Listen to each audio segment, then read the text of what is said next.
2023년도 대학 수학능력시험 시행 기본계획에 대해 발표하시겠습니다.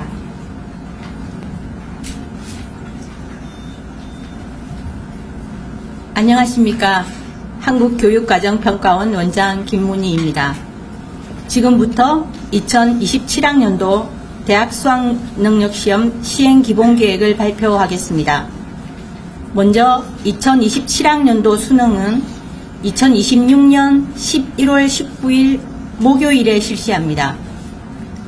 올해 수능에서도 공교육 범위 내인 고등학교 교육과정을 충실히 이수하고 기본 개념에 대한 이해와 적용 능력이 있는 학생이면 문제를 해결할 수 있는 수준으로 문항을 출제하겠습니다.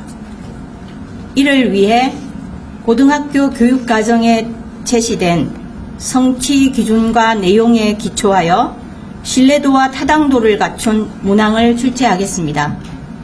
특히 교육부에서 지난 2월 발표한 안정적 수능 출제를 위한 개선 방안에 따라 수능시험이 적정 난이도로 안정적으로 출제될 수 있도록 최선을 다하겠습니다.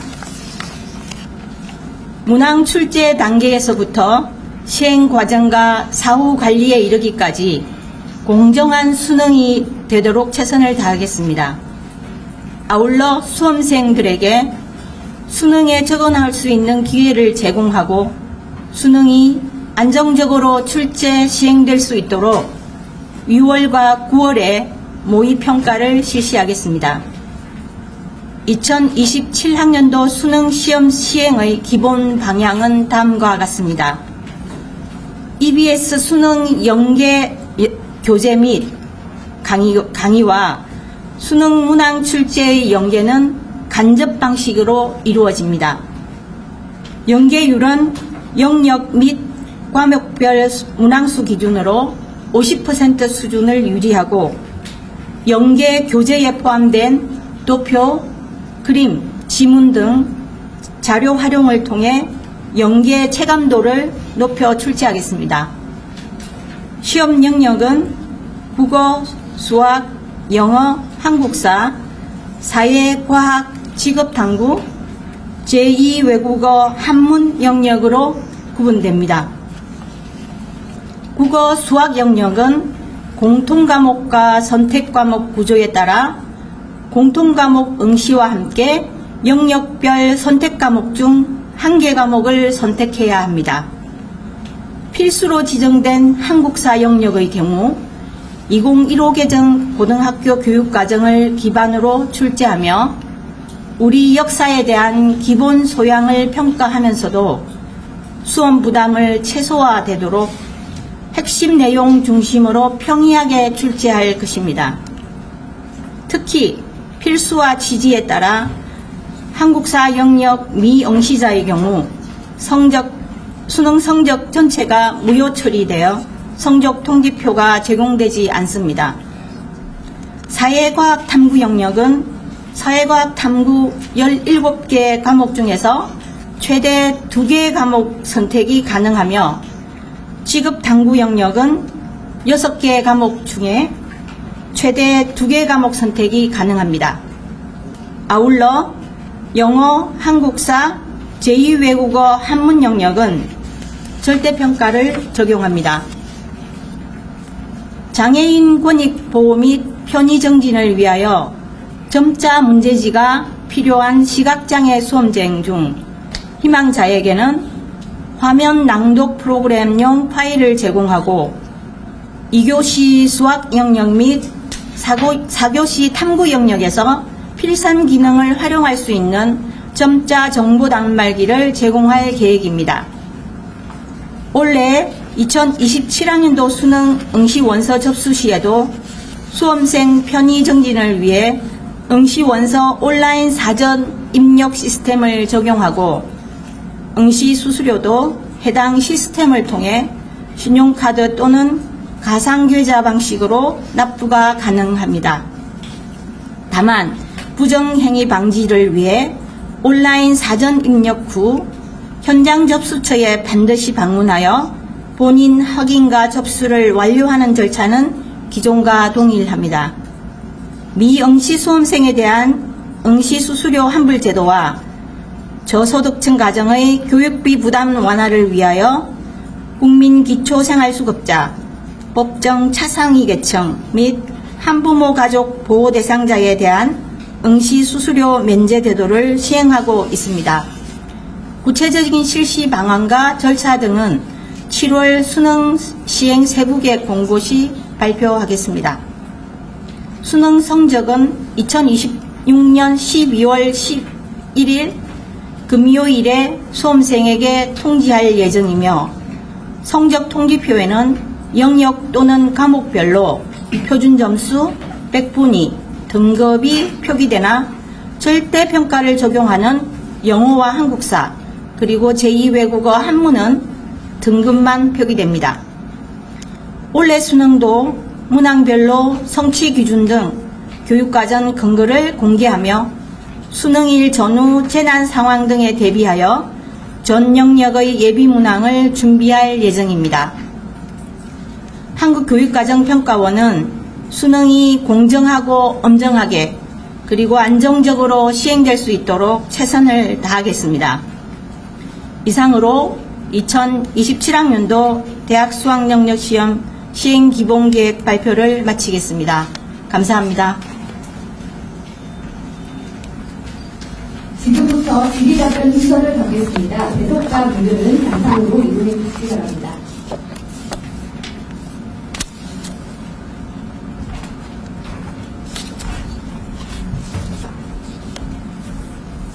질의답변에 참석하신 분들을 소개드리겠습니다.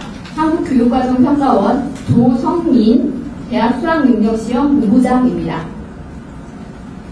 945 수능출제실장입니다. 구남욱 수능분석실장입니다. 질의에 대해 한국교육과정평가원장께서 답변하시고 필요시 해석하신 평가원 본부장이나 실장님들께서 보충 설명을 하겠습니다. 먼저 현장 질의에 대해 답변드리겠습니다. 질의하실 기자님은 손을 들어주시기 바라고 소속 언론사 성명을 말씀하신 후 질의해 주시기 바랍니다. 네. 유수원의 이재영 의원님. 네, 안녕하세요. 유수원의 김재영입니다. 취임 축하드립니다.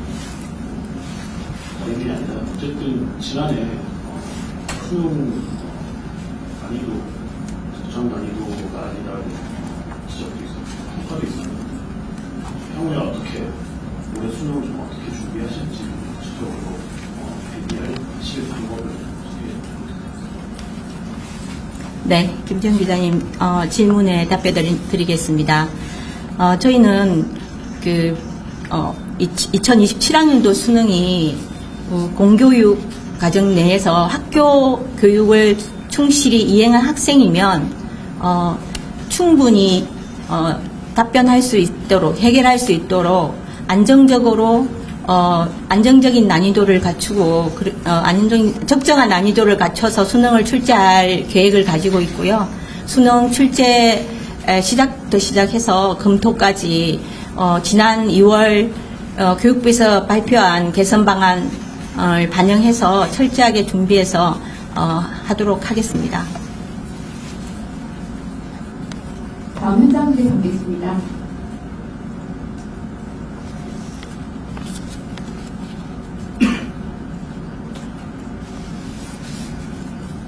현장 질의가 없으면 온라인 질의로 넘어가도록 하겠습니다. 온라인 질의는 교육부 대변인실 정진우 사무관이 대독하겠습니다. 첫 번째 질의입니다. KBS 황정호 기자님 질의입니다.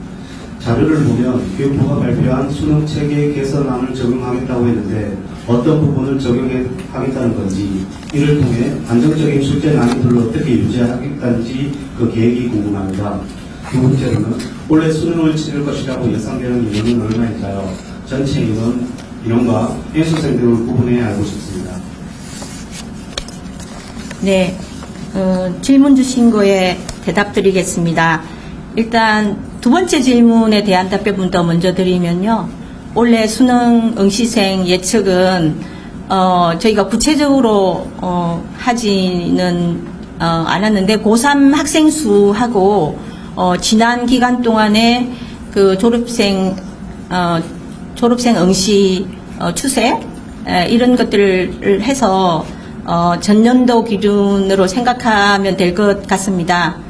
그리고 실제로 응시원서 접수가 완료되기 이전에 N수생 비율이 몇 %인지 그런 걸 저희가 지금 현재는 알 수가 없기 때문에 그 부분에 대한 답변을 드리기는 좀 어려울 것 같다는 양해 말씀드립니다. 그리고 첫 번째 질문에 대해서 교육부 개선 방안 2월에 발표한 거 어떻게 구체적으로 반영할 것인가 말씀해 주셨는데 첫 번째 그 개선 방안에 들어있었던 현장 교사에 대한 출제 위원 비율을 높이겠다고 말씀하셔서 대책이 있었기 때문에 저희가 이번 6월 모의 평가 때부터 교사 비율을 50% 정도로 높이는 걸로 할 예정이고요. 그리고 개선 방안에 있던 내용 중에서 그 난이도와 관련해서 그 점검 체계를 좀 더 정교화하는 걸 발표를 했습니다. 저희가 기존에 있는 난이도 점검 관련된 위원회를 통합해서 문항별 점검위원회를 설치하고 이걸 통해서 검토를 더 철저하게 해가는 쪽으로 그렇게 반영을 6월 모의평가 때부터 할 계획입니다. 두 번째 질의입니다. 헤럴드 경제 김용재 기자님 질의입니다. 지난해 수능에서 영어 난이도 실패를 겪었는데 왜 이번 시행계획 발표에서 영어에 대한 별도 메시지가 없는지 궁금합니다. 두 번째로 2월 교육부에서 발표한 수능 출제 개선 대책에서 교사 출제위원 비중 확대, 난이도 점검 절차 개선 등이 담겼는데 올해 수능이 제대로 출제됐다는 내용을 어떤 지표로 판단할 것인지 궁금합니다. 문항 교체 규모, 점검 위원 규모 등을 공개할 예정인지 궁금합니다. 네, 답변 드리겠습니다. 앞서 말씀 주신 질의와 유사한 걸로 저는 판단이 되고요. 특히 이제 영어와 관련해서는 교육부 조사 결과에 나와 있는 것처럼 그 1등급 비율이 절대평가 취지에 약간 부합하지 않았다라는 내용이 있었고, 그래서 이제 전체적인 난이도 점검에 더불어 1등급 규모에 대한 점검도 저희가 좀 더 철저히 해가겠다는 말씀을 드리겠습니다. 그리고 아까 말씀드린 것처럼 현장 교사 비율 늘리는 거랑 그리고 문항점검위원회 종합 검토를 좀 더 정교화하는 거, 이 부분은 앞서 답변에서 말씀드렸습니다. 헤럴드 경제 김용재 기자님 그 질의 중에 문항 교체 규모, 점검위원 규모 등을 공개할 예정인지 그 부분도 말씀해 주시기 바랍니다. 구체적으로 문항 교체 규모를 미리 말씀드리고 이렇게는 저희는 지금으로는 그렇게 생각하고 있지 않습니다. 그 필요에 따라서 그때 출제된 내용을 보고 검토하는 과정에서 문항을 할지 말지 위원님들이 결정하는 거기 때문에 그걸 사전에 몇 %라고 이렇게 비교해서 말씀드린 것은 적절하지 않다고 생각합니다. 세 번째 뉴스픽 송주원 기자님 질의입니다. 두 가지 질의입니다. 첫 번째, 2026학년도 수능에서 영어 영역이 절대평가 무용론까지 학계에서 제기될 정도로 논란이 많았습니다. 27학년도 영어 문항 출제 시 특별히 고려하고 계신 점이 궁금합니다. 두 번째로, 사탄난 현상 심화로 일각에서 올해 가탕 응시 비율이 역대 최저를 찍을 것이라는 전망이 나오고 있습니다. 선택 과목 유불리 영향력을 어떻게 줄이실 계획이신지 궁금합니다. 네. 첫 번째, 죄송합니다. 첫 번째 질문 다시 영어 무슨 구체적으로? 첫 번째, 영어 문항 출제 시 특별히 고려하고 계신 점이 궁금합니다. 네. 아까 앞에서 제가 답변 드리면서 영어 문항과 관련해서는 사실은 전반적인 난이도에서 특별히 지난해 수능의 영어가 문제가 있었다기보다는 1등급의, 그러니까 1등급 비율이 상대적으로 낮았다. 그리고 사실은 영어가 절대평가이기 때문에 성취 기준 위주로 학생들의 영어 성적을 이제 평가하는 거라서 그 지지에 의하면 지난해 1등급 비율이 좀 낮았다고 생각이 들고요. 그래서 올해는 전체적인 난이도 점검만이 아니라 1등급에 대한 비율에 대한 점검도 저희가 꼼꼼히 살펴보겠다 이런 말씀을 드리겠습니다. 특히 영어 같은 경우에 절대평가 기준에 맞춰서 저희가 생각을 고려하겠다 이렇게 말씀을 드리겠습니다. 그리고 두 번째 사회 탐구 영역에 대해서 이제 선택하는 학생들이 증가하는 추세, 이걸 소위 사탐론이라고 표현을 하던데요. 그래서 이렇게 사회 탐구 영역을 선택이나 과학 분야의 탐구 영역을 선택에 있어서 학생들의 선택 규모가 지난 이제 과거 수능을 보면 이제 사회 쪽 사회 탐구 선택하는 학생들이 증가하는 추세에 있는 거는 맞습니다. 그래서 저희는 이게 선택 과목 선택에 따라서 그 학생들이 유불리가 없도록 그 과목별로 적정한 난이도를 가지고 출제하도록 그렇게 할 계획입니다. 네 번째, 머니터링 정인지 기자님 질의입니다. 입시업계에서 올해 마지막 기존 수능 체계 및 지역의사제 시행으로 입시 경쟁률이 올라가 수능 난도가 어려울 수밖에 없을 것으로 예측하는데 이런 배경이 수능 난도에 실제 영향을 줄 수 있을지 궁금합니다. 두 번째, 영어 1등급의 적정한 비율이 어느 정도라고 생각하십니까? 네, 첫 번째 질문 관련해서 입시 경쟁률이 높아져서 수능 난도가 올라갈 것이라는 질의이지 않습니까? 그 입시 경쟁률로 수능 난도가 결정되는 것은 아니고요. 저희는 이제 교육과정 내에서 학생들이 학교 수업을 충실히 받은 경우에 충분하게 문제 해결을 할 수 있는 문항 중심으로 적정한 난이도를 갖춘다. 이게 대원칙입니다. 거기에 맞춰서 출제를 하도록 할 예정이고요. 그리고 저희가 이제 지난해 수능도 결과도 분석하고 그리고 6월 모의평가, 9월 모의평가 등을 통해서 수험생 응시 집단들의 특성도 반영해서 이런 적절한 난이도를 갖출 수 있도록 최선을 다하겠습니다. 그리고 영어 절대평가에 따른 1등급의 적절한 비율, 그걸 일률적으로 말씀드리기는 어렵고요. 아시겠지만 절대평가라 하면 교육과정에서 제시한 성취 수준을 잘 맞췄느냐 아니 달성했느냐 거기에 따른 평가입니다. 상대적으로 누가 잘하고 더 낮고의 점수 경쟁이 아니라 그렇기 때문에 그 취지에 맞춰서 저희가 교육과정에서 제시한 성취 기준을 고려해서 문제를 출제할 예정이라는 말씀을 다시 한번 말씀을 드리고, 그리고 그렇지만 몇 퍼센트 지난해에 저희가 학계에서나 일반적으로 말씀드리는 1등급 비율에 대한 말씀을 얘기가 있었던 걸로 제가 기억을 하는데요. 통상 우리가 이때까지 영어의 1등급 비율을 보면 많게는 10% 좀 넘는 경우도 있었고, 지난해를 제외하면 거의 5% 내지 7% 그 정도였던 것 같습니다. 그래서 어쨌든 앞에 말씀드린 것처럼 어떤 기준을 1등급 몇 %까지 하겠다 이렇게 목표치를 저희는 제시하지는 않고 있습니다.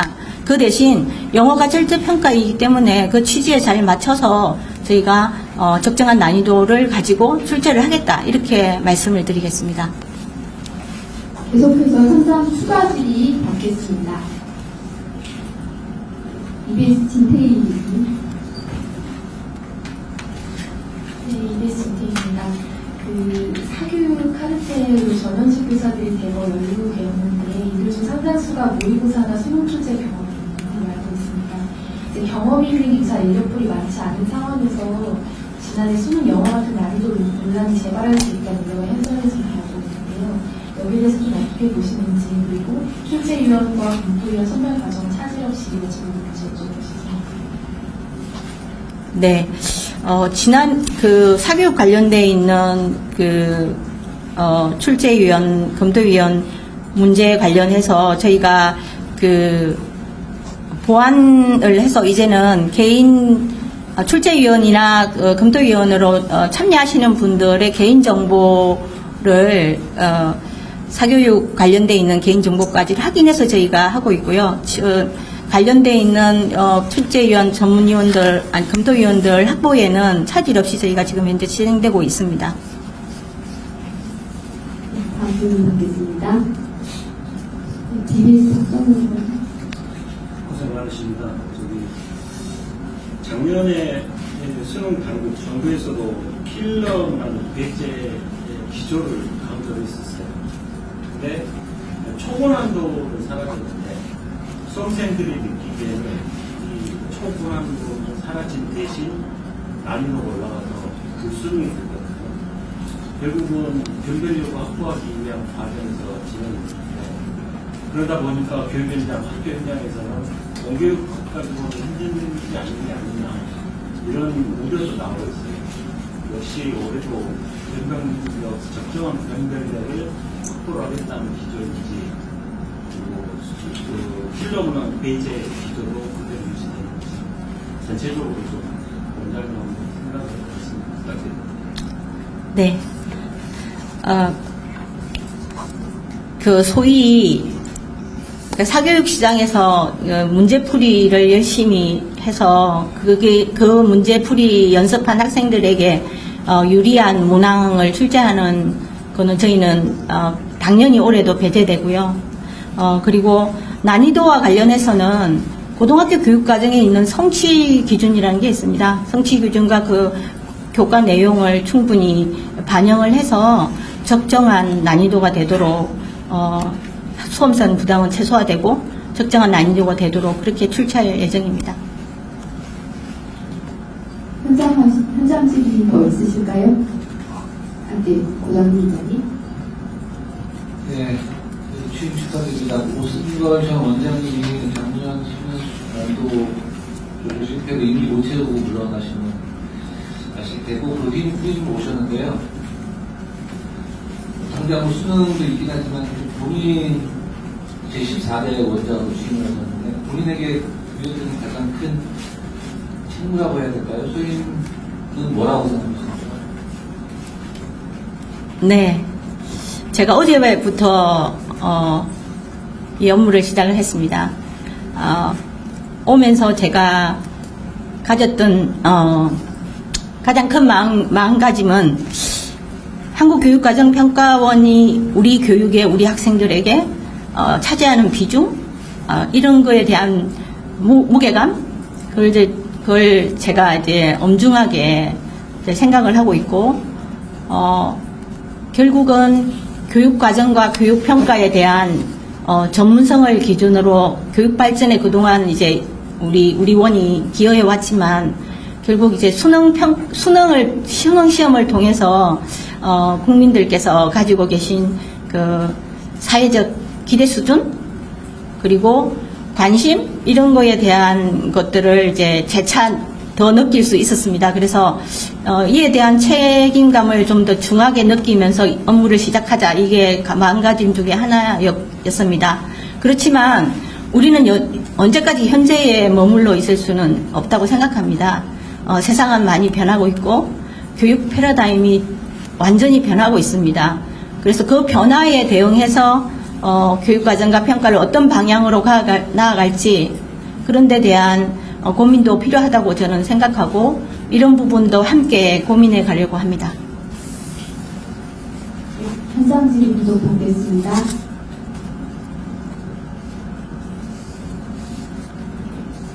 더 이상 현장 질의 없으실까요? 현장 질의 없으시면 마지막으로 온라인 추가 질의에 대해서 답변을 드리겠습니다. 연합뉴스TV 김태욱 기자님 질의입니다. 지난해 수능 출제위원과 검토위원과 소통 문제로 마지막까지 문항이 수정되어 결국 난이도 조절 실패를 했다고 밝혔는데 원래는 이 부분을 어떻게 보완했을지 궁금합니다. 지난해 영어 같은 경우에는 마지막에 이제 교체되는 질문이 좀 문항이 좀 많아졌고 그러면서 이제 검토를 충분히 할 만한 여유가 부족했다라는 걸 조사에서 확인한 바 있습니다. 원래는 이제 이 출제 기획에서부터 출제위원과 검토위원과 소통이 잘 되도록 저희가 영역별로 잘 정리해서 지원하도록 그렇게 하겠습니다.